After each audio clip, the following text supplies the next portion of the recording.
ہر چیز جو ہے، ہر چیز وہ نقلی ہے، لیکن جو لوگوں کے دکھ ہیں، جو لوگوں کی مصیبتیں ہیں، جو لوگوں کے مصائب ہیں، وہ اصلی ہیں۔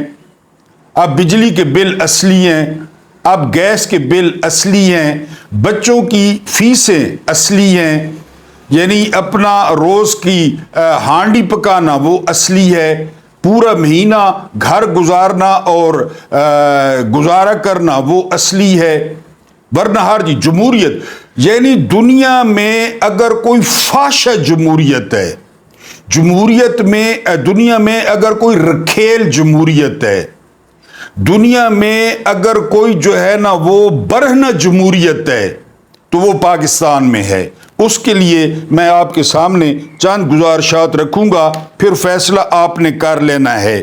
میں اس جعلی، مصنوعی، 2 نمبر، فراڈ اور جنم جلی جمہوریت پر عرصہ دراز سے مسلسل لعنت بھیجتے ہوئے بار بار کہتا ہوں کہ یہ لوگ ووٹ لے کر نہیں، ووٹ چھین کر آتے ہیں۔ فارم 47 والے ووٹ لے کر آئے، یعنی آپ کے سامنے ہے، آپ تردید کر دیں، چھین کر آئے، بالکل۔ یہ جمہوریت نہیں، جمہوریت کا بھونڈا اور فحش ترین چربہ ہے، یعنی فحش ترین چربہ۔ ہزاروں سال بھی اس مکروہ پر پینٹ کرتے رہیں گے تو نتیجے ایسے ہی نکلیں گے جیسے قیمہ بنانے کی مشین میں کروڑوں بار خنزیر کا گوشت ڈالو گے تو دوسری طرف سے قیمہ خنزیر کے گوشت کا ہی نکلے گا۔ جتنی دفعہ آپ خنزیر بھیجیں گے پارلیمنٹ میں، رسا گیر، قبضہ گروپ اور ہاؤسنگ سوسائٹیوں والے وہی نکلیں گے۔ قیمے کی مشین میں 1000 دفعہ خنزیر کا گوشت ڈالیں، دوسری طرف سے خنزیر کا گوشت ہی نکلے گا، اور یہ خنزیر ہیں سارے، یعنی ساروں سے مراد ہے کہ 70% فارم 47 والے، حرام والے خنزیر جی۔ اور زہر کی بوتل پر آب زمزم کا لیبل چسپاں کرنے پر زہر کا اثر زائل نہیں ہوگا۔ زہر کی بوتل پر آب زمزم کا لیبل، یہ سارے زہر ہیں۔ پاکستانی جمہوریت دراصل اس چڑیل کی مانند ہے جس نے کسی حسین دوشیزہ کا روپ دھار رکھا ہے، جو بھی عالم فرفتگی میں اس سے گلے ملتا ہے، یہ ڈائن اپنے خونی دانت اس کی شہرگ میں پیوست کر کے اس کا خون پی جاتی ہے۔ یہ پاکستانی جمہوریت، یہ صرف پی خون رہی ہے۔ یہ کیسی جمہوریت ہے جو جینوین جمہور یعنی عوام کو آگے نہیں آنے دیتی اور عملاً عوام پر حرام ہے؟ یعنی یہ دنیا کی واحد جمہوریت ہے جو عوام پر حرام ہے۔ ایک انڈین نژاد رشی سنیک وہ جو ہے برطانیہ کا وزیر اعظم بن جاتا ہے، ایک پاکستانی نژاد وہ لندن کا میئر بن جاتا ہے، ایک نائجیریا کا کالا وہ امریکہ کا صدر بن جاتا ہے۔ اس کو جمہوریت کہتے ہیں۔ یہاں پہ جو ہے نا وہ لوگوں پہ حرام ہے، لوگ اس میں نہیں ہیں، میں نہیں جا سکتا، میں کس طرح جاؤں؟ یعنی میرا دل کرتا ہے کہ میں جاؤں، میں سیاست میں جاؤں، میں پارلیمنٹ کس طرح جاؤں؟ کہاں سے لوں کروڑوں روپیہ؟ کہاں سے بناؤں فلیکسز؟ کس طرح جرنیلوں سے دعا سلام پیدا کروں؟ کس طرح جو ہے نا وہ پچھواڑا مانجھوں 2 مرلے کا باجوے کا، کہ مجھے بھی کس طرح میں کر سکتا ہوں؟ ڈگی میں نہیں آ سکتا کہ ڈگی میں بند ہو کر ملنے جاؤں۔ تو بہرحال عوام پہ حرام ہے۔ یہ کیسا جگاڑ ہے جس میں عوام صرف اور صرف ووٹ دیتے ہیں، ووٹ لینے کا تصور بھی نہیں کر سکتے۔ عوام کا کام ہے ووٹ دینا، ووٹ لینا عوام کا جو ہے نا وہ عوام کے بس میں نہیں ہے۔ جب کوئی بچہ جمہوریت کے ڈیریل ہونے کی بات کرتا ہے جس طرح آج کل کر رہے ہیں، تو میں سوچتا ہوں کہ وہ خانہ خراب ڈیریل کیسے ہوگی جو سرے سے موجود ہی نہیں۔ یہاں جمہوریت موجود ہی نہیں ہے۔ یہ اب جمہوریت ہے، چلیں 2 نمبر ہی صحیح۔ وہ چاچا جو ہے نا وہ وزیر اعظم ہے اور بھتیجی جو ہے نا وہ وزیر اعلیٰ ہے سب سے بڑے صوبے کی، اور ان کے اوپر بھگوڑا بیٹھا ہے مری میں چھپ کے، وہ سارا کچھ کر رہا ہے۔ باپ، بھائی، بیٹی، آگے پھر سمدھی، پھر بھتیجے، پھر ان کی تو خیر وہ ہے نا لائن ہے جی۔ شاید اس میں دوش بھی کسی کا نہیں کہ اس ملک میں صرف دکھ ہی اصلی رہ گئے ہیں، باقی سب کچھ نکلی ہے۔ بتایا نا دکھ اصلی ہیں، یہاں صرف ذلت ہی جینون ملتی ہے، بھوک، جہالت اور بے روزگاری ہی خالص ہے، باقی ہر شے میں ملاوٹ ہے۔ تو جمہوریت کیسے اصلی، جینون اور خالص رہ سکتی ہے؟ ہر چیز ملاوٹ شدہ ہے، جمہوریت بھی ملاوٹ شدہ ہے، آپ دیکھ لیں۔ اور یہ جو بات بات پر اس بد شکل بد کردار کے ہاتھ پاؤں پھول جاتے ہیں، چیچک زدہ چہرہ زرد پڑنے لگتا ہے، اس کی ٹیڑھی بد حیت ٹانگیں بری طرح کانپنے لگتی ہیں، تو اس کی وجہ بھی صرف یہی ہے کہ یہ حرافہ اندر سے جانتی ہے کہ یہ وہ نہیں جو نقل کر رہی ہے۔ جمہوریت خود بھی جانتی ہے۔ وہ آپ کے پڑوس میں ایک ڈائن فرار ہوئی، ڈائن، وہ چڑیل، شکل بھی چڑیل والی تھی، وہاں جمہوریت تھی؟ کس طرح نکلی وہ؟ کیونکہ جمہوریت کو خود بھی پتہ ہے کہ وہ اداکاری کر رہی ہے، لہذا بات بات پہ اس کی ٹانگیں کانپنا شروع ہو جاتی ہیں۔ پاکستان والی جمہوریت جی، اس جمہوریت سے کچھ بھی حاصل ہونے کرنے کی توقع بالکل ایسے ہی ہے جیسے کہ کوئی گندی نالی کے پانی سے غسل کر کے یہ سمجھے کہ پاک ہو گیا ہے، یا زہریلا دودھ پی کر سمجھے کہ اسے توانائی ملے گی۔ چند توڑے آٹا، کچھ ڈبے بناسپتی گھی کے، ایک بوری چینی، چند دنوں کے لیے روغنی نان اور پلاؤ، آمد و رفت کے لیے ٹریکٹر، ٹرالی یا کرایہ، چند ہزار روپے نقد، خود یا کسی عزیز کو معمولی سی نوکری ملنے کی امید، کسی چھوٹے موٹے سائیکل سٹینڈ کا ٹھیکہ، یہ ہے اس جمہوریت کے چہرے کا ایک پوز۔ یہ پاکستانی جمہوریت ہے۔ کسی کو ڈاکیہ کرا دینا، رشتہ دار کو، بیٹے کو، بھتیجے کو، کسی ہسپتال میں سائیکل سٹینڈ کا ٹھیکہ لے لینا، بریانی، کھوتا بریانی، زردہ، یا وہ متلجن کے متنجن ہوتا ہے رنگ برنگے چاولوں والا، وہ، یہ ٹوٹل جمہوریت ہے یہاں پہ۔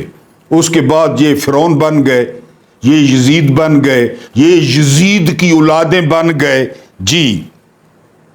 رونا آتا ہے ان کی عقلوں پر جو عزت نفس اور شعور کی لاش پر کھڑے ہو کر آکاش چھونا چاہتے ہیں۔ قاتل موجود ہیں لیکن کوئی خون بہا قصاص طلب نہیں کرتا۔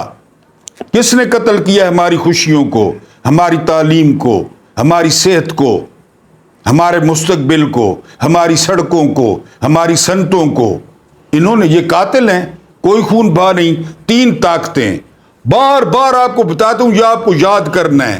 پہلے نمبر پہ جرنیل 40 سال، 4 جرنیل، دوسرے نمبر پہ نون لیگ، اور تیسرے نمبر پہ پیپلز پارٹی۔ یہ تین ہماری خوشیوں کے قاتل ہیں۔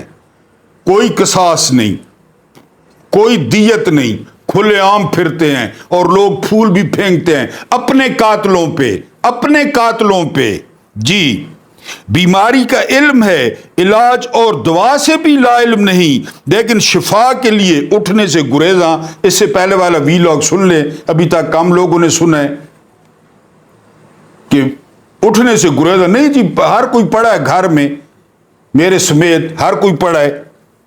ایک ہی طبقے، مزاج، موڈ اور ساخت کے لوگ حزب اقتدار اور حزب اختلاف میں آمنے سامنے ہوتے ہیں، جن کے درمیان ایک خاموش سمجھوتا خاموشی سے چل رہا ہوتا ہے کہ جتنی بھی لڑائی ہو ہوائی فائرنگ پر ہی اکتفا کریں گے، ورنہ اتنے سال بیت گئے کبھی کسی کا احتساب ہوا؟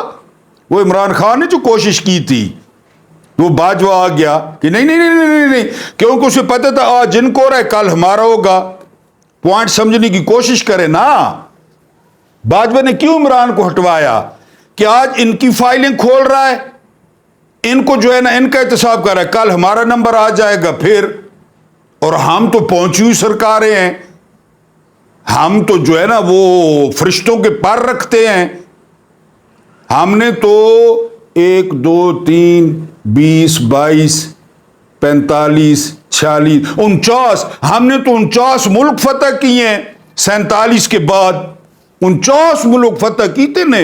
49 اردو میں 49، پنجابی میں 49، انگریزی میں جو ہے نا 49 ملک فتح کیتے نے. اب اتنے ملک کون کر سکتا ہے فتح؟ آپ بتائیں. 49 ملک فتح کر کے دیے انہوں نے کہ پھر ہماری باری آ جائے گی.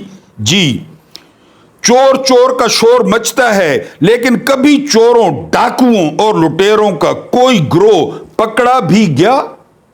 پکڑا گیا کوئی؟ لباس چند جگہ سے پھٹ جائے تو سلائی مرمت ہو سکتی ہے، لیکن ان جمہوری لیروں کے ڈھیر کو سینا اور بوسیدہ چیتڑوں کی رفو گری ناممکن ہے. لیرو لیر کر دیا ہے انہوں نے ہمیں، لیرو لیر. جی، ایک ہی جیسے لوگوں نے حزب اقتدار اور حزب اختلاف کا میک اپ کیا ہوا ہے. خود ہی ہیرو، خود ہی ویلن، خود ہی کامیڈین. یہی وہ لوگ ہیں جنہوں نے پہلے یوم آزادی اور پھر ہر مارشل لا کو بھی کامیابی سے ہائی جیک کیا. ذرا غور کریں کہ جو جمہوریت میں واردات ڈالتے رہے ہوتے ہیں وہی آمریت میں بھی ہاتھ دکھا رہے ہوتے ہیں. نتیجہ یہ کہ نہ جمہوریت جمہوریت، نہ آمریت آمریت، نہ جمہوریت جمہوریت ہے یہاں، نہ آمریت آمریت ہے. جب تک انقلابی قسم کی انتخابی ریفارمز نہیں ہوتی، نئے سرے سے قانون سازی نہیں ہوتی، تقریباً ہر الیکشن میں فارم 47 بٹتے رہیں گے. جی، یہی ہماری کہانی ہے. دکھ اصلی ہے. 10 کنالاں دی کوٹھی وچ 5 پجارو 40 کتے 10 کنیزاں کتھوں آئیاں؟ منو بھائی دوبارہ سنیں. 5 کنالاں دی کوٹھی وچ 5 کنالاں دی کوٹھی وچ 5 پجارو 40 کتے 20 کنیزاں کتھوں آئیاں؟ کتھے لگیاں اے ٹکسالاں؟ منو بھائی نے پوچھا تھا. احتساب دے چیف کمشنر صاحب بہادر، قاضی فائد عیسیٰ 2 نمبر. 10 کنالاں دی کوٹھی وچ 5 پجارو 40 کتے 10 کنیزاں کتھوں آئیاں؟ کتھے لگیاں اے ٹکسالاں؟ اس ملک میں دکھ اصلی ہیں، دکھ، باقی ہر چیز نکلی ہے. عمران خان نے جیل میں آج صحافیوں سے گفتگو کی ہے اور عمران خان نے کہا ہے کہ جی 13 اگست کی رات کو پوری قوم وہ حقیقی آزادی کے لیے نکلے. ایک ہاتھ میں پاکستان کا جھنڈا ہو، دوسرے ہاتھ میں پاکستان تحریک انصاف کا جھنڈا ہو. اب امتحان ہے قوم کا کہ اگر وہ حقیقی آزادی چاہتی ہے تو ان کو 13 اگست کی رات کو ایک بہت بڑا پاور شو کرنا پڑے گا، اور جنہوں نے گرفتار کرنا ہے تو وہ پاکستانی پرچموں سمیت جو ہے وہ گرفتار کریں، بے شک کریں. لیکن میں نے آپ کو بتایا ہے کہ ہر چیز کی ایک حد ہوتی ہے. 4 لاکھ جو مظاہرین تھے، اکثریت نوجوانوں کی تھی، انہوں نے بنگلہ دیش میں جو تقریباً 20 سال سے ڈائن نے اپنے پنجے گاڑے ہوئے تھے، اپنے دانت گردنوں پہ گاڑے ہوئے تھے لوگوں کے، کس طرح لوگوں نے چھڑایا اپنا ملک. اور ایک انتہائی صاف شفاف، جس کو غریبوں کا بینکر کہا جاتا ہے، یونس صاحب، جن کو نوبیل پرائز مل چکا ہے، گرامین بینک کے جو ہے وہ خالق، اور جو انگلینڈ میں تھے، طلبہ نے مطالبہ کیا کہ محمد یونس کو وہ سربراہ مقرر کیا جائے. فوج نے کہا ٹھیک ہے. جو بات سٹوڈنٹس کہتے گئے انہوں نے کہا ٹھیک ہے، کچھ کر کے دیکھتے، کچھ ہل کے دیکھتے. لیکن پھر یہ ہے نا کہ فوج جو ہے وہ عوام کے ساتھ کھڑی ہو جاتی ہے. یہاں اتنی بدقسمتی ہے، جس طرح میں نے آپ کو بتایا کہ جمہوریت جمہوریت نہیں، اور آمریت نہیں. جب کوئی جرنیل آیا نا، اگر وہ اچھے انٹینشن اور اچھے ارادے بھی لے کر آیا تو اس کو کوئی نواز شریف ٹکر گیا، اس کو کوئی بھٹو ٹکر گیا، اس کو کوئی جو ہے وہ چودھری شجاعت ٹکر گیا، اور وہ اپنے چکروں میں پڑ گئے. جب مشرف صاحب آئے تو بڑا احتساب، فلاں کو پکڑ، فلاں کو پکڑ، فلاں کو پکڑ، پھر وہ اور چکروں میں پڑ گئے. اپنا اقتدار، چودھری نیچے گھس گئے گجرات والے، اور مشرف کا انجام آپ کے سامنے. ضیاء جی میں 90 دن میں الیکشن کرا دوں گا، شریف گھس گئے نیچے. انہوں نے نیچے سے ساری صفائی شروع کر دی ضیاء کی، آگے پیچھے سے، کہ نہیں ابھی تک اس کا پھل کھا رہے ہیں. ضیاء کا انجام دیکھ لیں. یہ ایوب اور یحییٰ بھٹو صاحب نے نیچے کا ٹھیکہ لے لیا کہ میں رنگ کروں گا، اور پھر آپ ان کا دیکھ لیں، ایوب کا اور یحییٰ کا. کیونکہ سیاستدان تو پھر گئے، نس گئے اپنے مفادات. پہلے یہ اپنے آپ کو روحانی بیٹا کہتے تھے ضیاء کا، آج کل ضیاء کو عامر کہتے ہیں نون لیگ والے. آج کل 17 اگست کو برسی نہیں مناتے، اعجاز الحق سے ہاتھ نہیں ملاتے. وہ ان کا باپ تھا نون لیگ کا، ضیاء صاحب، جس نے ان کو پیدا کیا سیاسی طور پہ. اب وہ عامر ہے. اب ایوب خان کو عامر کہتے ہیں. یعنی بھٹو صاحب ایوب خان کو ڈیڈی کہتے تھے، ڈیڈی، اور پیپلز پارٹی اس کو عامر کہتی ہے. پھر یہ سیاستدان اسی طرح کرتے ہیں، یعنی نچلا حصہ صاف کر کے، پینٹ مار کے، اور ادھر سے تبرک لے کے، اور پھر سائڈ پہ. ضیاء صاحب کے دور میں جتنا فائدہ اس خاندان نے اٹھایا، لاہوری خاندان نے، کسی نے بھی نہیں اٹھایا. اور آپ دیکھ لیں ضیاء کو پوچھتے ہی کوئی نہیں ہے. تو بہرحال یہاں پہ جمہوریت نہیں ہوتی، آمریت نہیں ہوتی. آپ لوگوں کو پیغام یہ دینا تھا کہ عمران خان نے آج جیل میں کہا ہے کہ 13 اگست کو نکلیں، اور واقعی نکلیں، تاکہ روڈ بھر جائیں. پورے ملک میں لوگ ہی لوگ ہوں، عمران خان کے لیے نہیں، اپنی آزادی کے لیے. یہ جو ہم ایک چنگل میں ہیں، یہ جو ہمیں غلام بنا دیا گیا ہے، یہ جو ہمیں کیپیسٹی پیمنٹ اور آئی پی پیز کا غلام بنا دیا گیا ہے، یہ جو پورا ملک مہنگائی اور بے روزگاری میں پس رہا ہے، جل رہا ہے، اس کے لیے باہر نکلیں. عمران خان کے لیے نکلنا ہے نا، تو عمران خان کے لیے نہ نکلیں، اپنے ملک کے حالات بہتر کرنے کے لیے نکلیں. خبریں اور بھی ہیں، انشاءاللہ ملتے ہیں اگلے ویلاگ میں. اللہ پاک آپ کو آسانیاں عطا فرمائے، آسانیاں بانٹنے کی توفیق عطا فرمائے. اللہ پاک آپ کے اور میرے مرحومین کی مغفرت فرمائے، ان کے ساتھ عدل کا نہیں رحم اور احسان کا معاملہ فرمائے. اور اللہ کریم آپ لوگوں کی روزیوں اور آپ لوگوں کے دسترخوانوں کو وسیع کر دے. مجھے برداشت کرنے کا بہت بہت شکریہ.